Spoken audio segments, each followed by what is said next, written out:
तो सबसे पहले थोड़ा-सा हम इंट्रोडक्शन पे बात कर लेते हैं कि जो न्यू सिलेबस आया वो है क्या?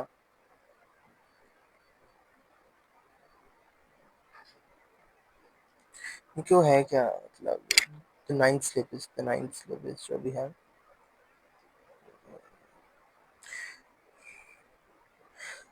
जो 9th का जो सिलेबस है ना, वो अब जो चेंज हुआ है, तो जो मेजर फ़ोकस किया गया है, वो लॉन्ग कॉन्सेप्ट्स पे हुआ हुआ है ज़्यादा, ठीक है? न्यू कॉन्सेप्ट्स आ गए सारे, टोटली चेंज हो गई है। टोटली चेंज होने की वजह से स्टूडेंट्स ब्लैंक हैं इस वक़्त, क्या करें, कैसे तैयारी करें? बहुत सारे स्टूडेंट्स जो अभी ऑनलाइन पढ़ते हैं। तो ये मेरी पहली वीडियो है, आज से हम एक न्यू सीरीज़ शुरू करने वाले हैं कंप्यूटर साइंस सीएस की, ठीक है? जिसके अंदर हम कंप्यूटर साइंस के सारे टॉपिक्स को कवर करेंगे इंशाअल्लाह। तो सबसे पहली उन्होंने जो मतलब अगर प्रीवियस बुक की बात करूँ, प्रीवियस बुक में थे 5 चैप्टर्स और अब जो न्यू बुक आई है उसके अंदर टोटल है 11 चैप्टर्स। ये बुक लैग कर रही थी, ये बुक अप टू डेट नहीं थी, मतलब बहुत ओल्ड सिलेबस था। इंडस्ट्रियल रिक्वायरमेंट्स को पूरा नहीं करी थी स्टूडेंट्स के लिए, मतलब इतनी बेनिफिशियल नहीं थी कि आगे जाके यूनिवर्सिटीज में वो चीज़ें नहीं, उस तरीके से उन्होंने नहीं पढ़ा हुआ था। लेकिन जब ये बुक आई है ना, न्यू बुक जिसमें 11 चैप्टर्स हैं, एक चैप्टर में भी तकरीबन 50 से 60 डिफरेंट टॉपिक्स हैं। ये वीडियो जो है ये थोड़ी इंट्रोडक्टरी वीडियो होगी, इंट्रोडक्शन होगा इसमें।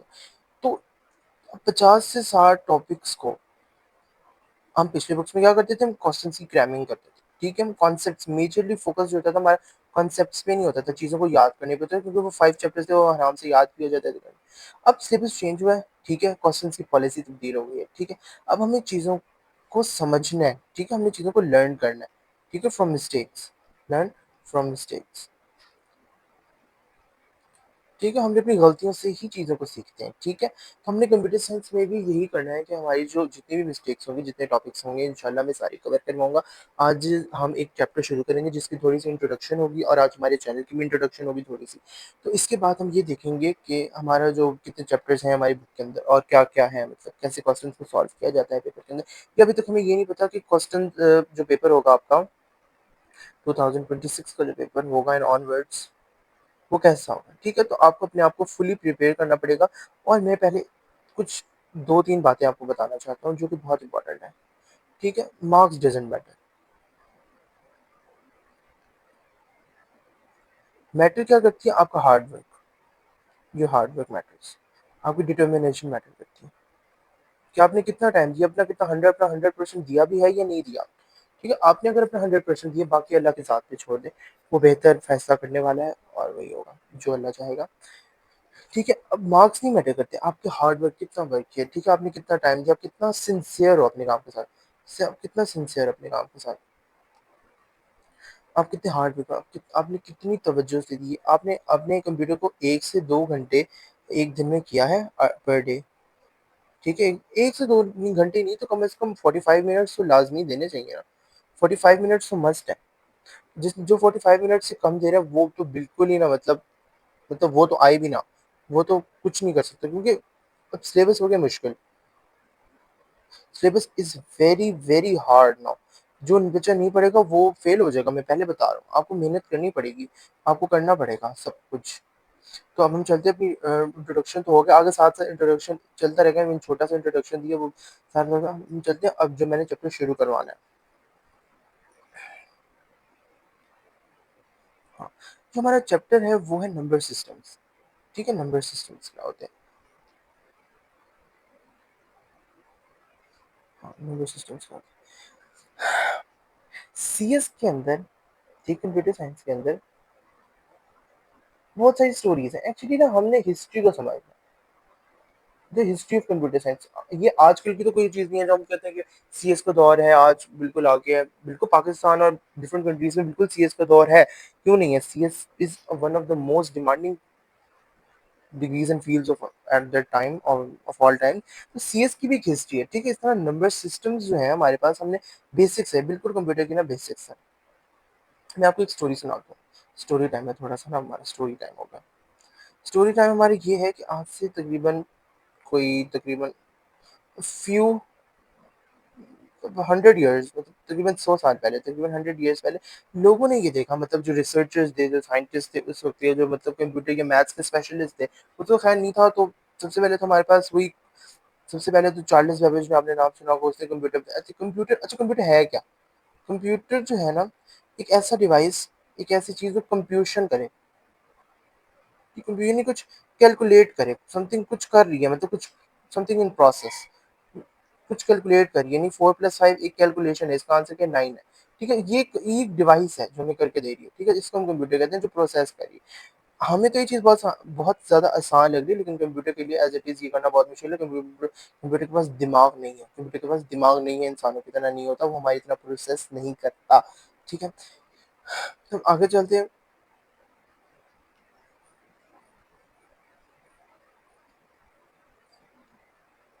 सबसे पहले जो इम्पोर्टेंट चीज़ वो हमें ये देखनी है, कि जो स्टोरी हमने बतानी है, कि लोगों ने देखा कि ना, हमने नंबर्स को, लोगों ने देखा कि ना, हम नंबर्स को, जैसे कि हमारे पास 50 है, 60 है, 70 है, 80 है, हम ना इनको ना ज़ीरोज़ और वन्स की फॉर्म में रिप्रेज़ेंट कर सकते हैं।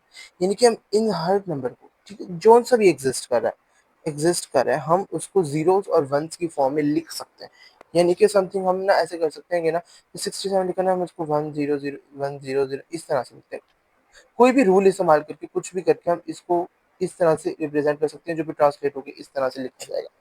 ठीक है, आपको समझ आ गई? तो इसके पीछे ये लॉजिक है कि हम नंबर सिस्टम्स को पढ़ेंगे, ठीक है? किसको? नंबर्स के जो सिस्टम्स होते हैं ना, जो हमारा कंप्यूटर में ऑब्वियसली कंप्यूटर बिल्कुल कैलकुलेशंस ही करता है, ठीक है? कैलकुलेशन में नंबर्स इस्तेमाल होते हैं, तो फिर हमें नंबर सिस्टम्स को समझना पड़ता है। अब हमारी जो ज़बान है, हम क्या ज़बान समझते हैं? हम लोग उर्दू समझते हैं, ठीक है? सराइकी समझते हैं हम लोग, पंजाबी समझते हैं हम लोग पश्तो, ब्ला ब्ला ब्ला, जौन सी भी लैंग्वेजेस, ठीक है? इंग्लिश समझते हैं, सबसे इंपॉर्टेंट इंग्लिश को ले लेते हैं एग्जाम्पल, ठीक है? इंग्लिश इंटरनेशनल लैंग्वेज है इंग्लिश, ठीक है, इंटरनेशनल लैंग्वेज है इंग्लिश, ठीक है। अब हम जो भी कंप्यूटर को प्रॉम्प्ट देते हैं, ठीक है, जो भी हमें चीज़ करनी थी, प्रॉम्प्ट यानी इनपुट देते हैं, जो भी चीज़ लिखते हैं वो इंग्लिश में होता है। कंप्यूटर क्या उस चीज़ को इंग्लिश में, जैसे मैंने स्टोर किया, माई नेम इज जाजिम, ठीक है, मेरा नाम जाजिम है। कंप्यूटर कभी इस चीज़ को समझ ही नहीं सकता, उसके लिए ये वो कासिर है इस चीज़ को समझो, ठीक है। वो इस चीज़ को क्या करते हैं, कन्वर्ट करता है अपनी लैंग्वेज में, ठीक है, कंप्यूटर की एक लैंग्वेज होती है, ठीक है, जैसे हमारी लैंग्वेज है, हम उर्दू समझते हैं, ठीक है, हमें कोई आके फारसी में या अरबी में कुछ कहना चाहते हैं, हम तो बिल्कुल ही खत्म, उसमें ब्लैंक हो जाएंगे उसके सामने, हमें तो कुछ समझ नहीं आएगा। तो कंप्यूटर इंग्लिश नहीं समझता, कंप्यूटर उर्दू नहीं समझता, कंप्यूटर की कोई अपनी जबान नहीं होती, एक जबान होती है जिसमें वो हर चीज़ को उसमें कन्वर्ट करता है। पहले अपने पास जैसे ना, अब देखें, मैं किसी मुल्क जा रहा हूँ, कोई भी कंट्री, देखिए मैं हूँ, ये समथिंग है, और ये दरमियान में ट्रांसलेटर है, मैं कहता हूँ ट्रांसलेटर, गूगल ट्रांसलेटर, समझे, गूगल ट्रांसलेटर, और ये एक बंदा है जो कि गूगल ट्रांसलेटर काम कर रहा है। ये है हमारे पास एक अरबिक बंदा, और ये है हमारे को एक साउथ एशियन जो बोल रहा है, तो मतलब तमिल, समझे, तमिल बोल रहा है, ठीक है। अब तमिल जो बोल रहा है वो, Tamil is an language spoken in India and मतलब साउथ एशिया में बोली जाती है, उर्दू कर ले, कौन सी भी लैंग्वेज बोले, अब गूगल ट्रांसलेटर क्या करेगा, तमिल को कन्वर्ट करेगा अरेबिक में, और अरेबिक को कन्वर्ट करेगा तमिल में, फिर इस तरह से जो भी होगा वो हम तमिल में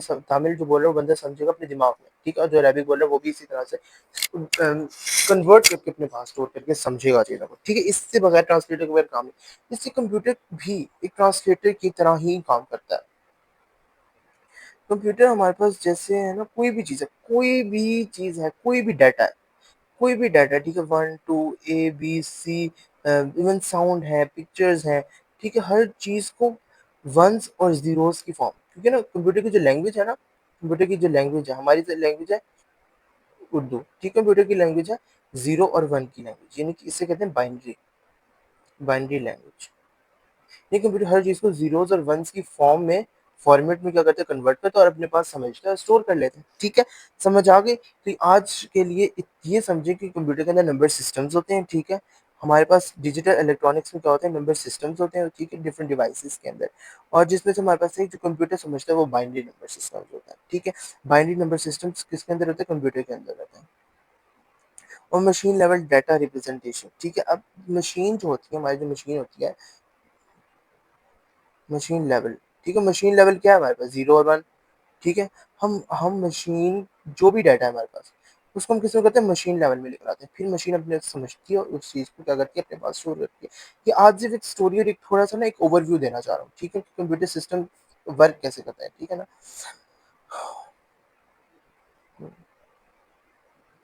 और उसके बाद हम शुरू करेंगे नंबर सिस्टम्स को समझने के लिए कि नंबर सिस्टम सबसे पहले हमारा क्वेश्चन यही है कि नंबर सिस्टम्स होते क्या हैं, जो कि 2 मार्क्स क्वेश्चन आ सकते हैं। क्या होता है नंबर सिस्टम? और number systems is an essential in computing because they are the basics of restore representing. हाँ, बिल्कुल ये आ सकता है, नंबर सिस्टम्स क्या होते हैं, ठीक है? हम डाटा को रिप्रेजेंट करते हैं नंबर सिस्टम्स के थ्रू, ठीक है? डिफरेंट नंबर सिस्टम्स होते हैं।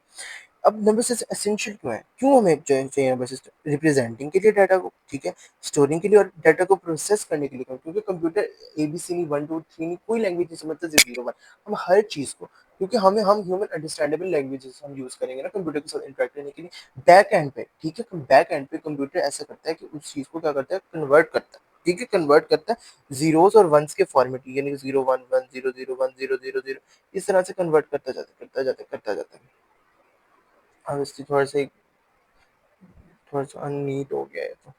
ठीक है? और इसको क्या करता है, फिर प्रोसेस करता है। जैसे कि मैंने कैलकुलेटर लिया, calculator for example calculator, computer के अंदर मैंने कहा 4 को कर दो प्लस 5 के साथ। ठीक है? अब वो ये नहीं, उसे ये चीज़ नहीं समझ आएगी। उससे वो क्या करेगा, 4 को कन्वर्ट करेगा इस तरीके से, फिर 5 को भी कुछ इस तरह से कन्वर्ट करेगा, फिर उन दोनों को प्लस करेगा, इन 2 चीज़ों को, और फिर वो 1 1 0 0 फिर हमें कन्वर्ट करके इसको, जैसे हमारे पास 9 आंसर दे देगा। ठीक है? तो वो हर चीज़ को बाइनरी में ही समझता है, बाइनरी में ही स्टोर करता है, बाइनरी में प्रोसेस करता है, और हमें वो क्या करता है, आउटपुट कर देता है। ठीक है? हमें ह्यूमन अंडरस्टैंडेबल लैंग्वेजेज़ में ही आउटपुट करता है। Different number system help computers to perform different task. ठीक है? डिफरेंट जो नंबर सिस्टम होते हैं वो डिफरेंट टास्क परफॉर्म करने के लिए होते हैं, मतलब एक बहुत सारे नंबर सिस्टम्स होते हैं, ठीक है, कंप्यूटर में।